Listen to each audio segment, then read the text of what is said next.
আমি শিৱসাগৰত Mula Gabharu challenge trophy মহিলা ফুটবল প্ৰাইজমণি খেলখন প্ৰথমবাৰৰ বাবে আমি অনুষ্ঠিত কৰিছিলোঁ আৰু এই অনুষ্ঠিত খেলখনত 4টা দলে ভাগ লৈছে।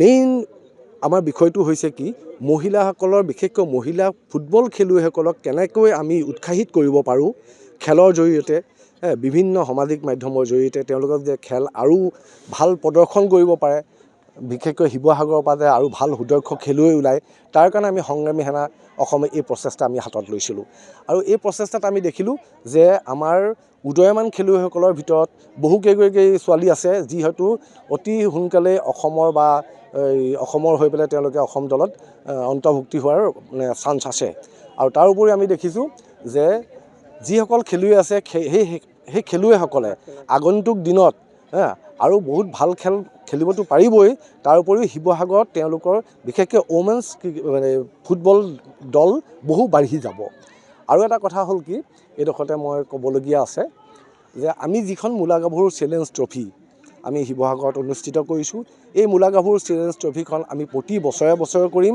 আৰু এইবাৰ আমাৰ 4টা দল হৈছে অহাবাৰলৈ আমি 8টা দলৰ ব্যৱস্থা কৰিছোঁ আৰু লগতে আজিৰ খেলখনত আমাৰ বিজয়ী দল হৈছে গোসাইবাৰী মহিলা ফুটবল দল আৰু আমাৰ বিজিত দল হৈছে লাকুৱা মহিলা ফুটবল দল। সেনা অসমৰ কেন্দ্ৰীয় সমিতিৰ উদ্যোগত শিৱসাগৰ জিলা সমিতিৰ সহযোগত আমি 3দিনীয়া কাৰ্যসূচীৰে দৰবাৰ ফিল্ডত আমি মূলাগাভৰু চেলেঞ্জ ট্ৰফি মহিলা ফুটবল খেলৰ আয়োজন কৰিছিলোঁ। আজি চূড়ান্ত খেলখন হৈ গৈছে।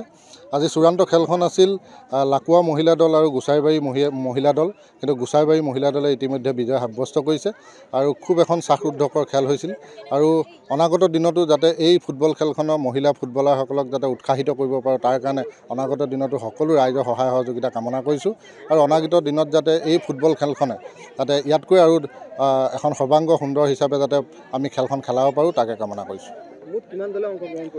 মুঠ আপোনাৰ 4টা দলে অংশগ্ৰহণ কৰিছিলে তাৰ ভিতৰতে আজি আপোনাৰ ফাইনেল হ'ল।